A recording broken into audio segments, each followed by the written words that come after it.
খনিজ সম্পদ চুক্তির বিনিময়ে ইউক্রেনের শান্তি প্রতিষ্ঠায় চাপ দিয়ে ট্রাম্প প্রশাসন মাফিয়াদের মতো আচরণ করছে, এমন অভিযোগ করেছেন ডেমোক্রেটিক কংগ্রেসম্যান জিম হাইমস।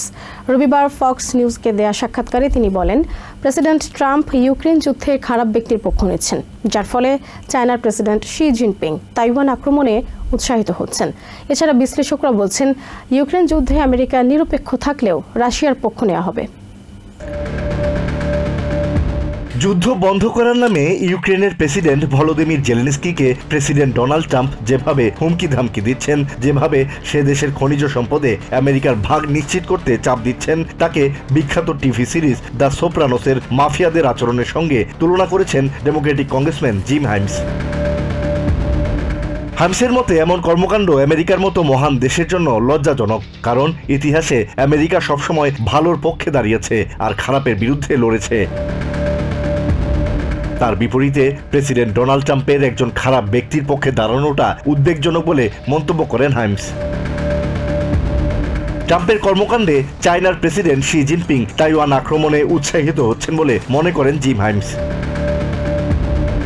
এদিকে সিআইএর সাবেক সিনিয়র ইন্টেলিজেন্স অফিসার মার্ক পলিমেরোপোলোস এক নিবন্ধে আশঙ্কা প্রকাশ করেছেন, ইউক্রেনের সঙ্গে ট্রাম্পের বিশ্বাসঘাতকতার জন্য আমেরিকাকে ভয়াবহ পরিণতি ভোগ করতে হবে।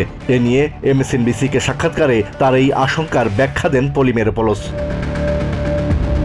রাশিয়ার সঙ্গে ইউক্রেনের লড়াইকে সবলের সঙ্গে দুর্বলের লড়াই উল্লেখ করে আমেরিকা সঠিক পক্ষ না বেছে নিলে কি কি ঝুঁকিতে পড়তে হতে পারে তা তুলে ধরেন সাবেক এই গোয়েন্দা কর্মকর্তা। পলিমেরোপোলোস আরও বলেন, ইউক্রেন যুদ্ধে নিরপেক্ষ ভূমিকা পালনের কোনো সুযোগ নেই। তাইওয়ানের সঙ্গে চায়নার ঐতিহাসিক দ্বন্দ্বে ইউক্রেন প্রশ্নে আমেরিকার অবস্থান নেতিবাচক প্রভাব ফেলবে বলে মনে করেন তিনি। পলিমেরোপোলোস বলেন, ইউক্রেনের বিষয়ে ট্রাম্প প্রশাসনের অবস্থান শুধু দেশের মানুষের মনে আঘাত দিচ্ছে তাই নয়, ভবিষ্যতে এর জন্য কঠিন পরিণামও ভোগ করতে হবে।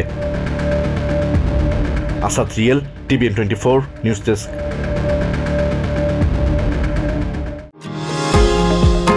নিউ ইয়র্ক থেকে সম্প্রচারিত টিভিএন 24 টেলিভিশন বিশ্বজুড়ে বাঙালির কণ্ঠস্বর।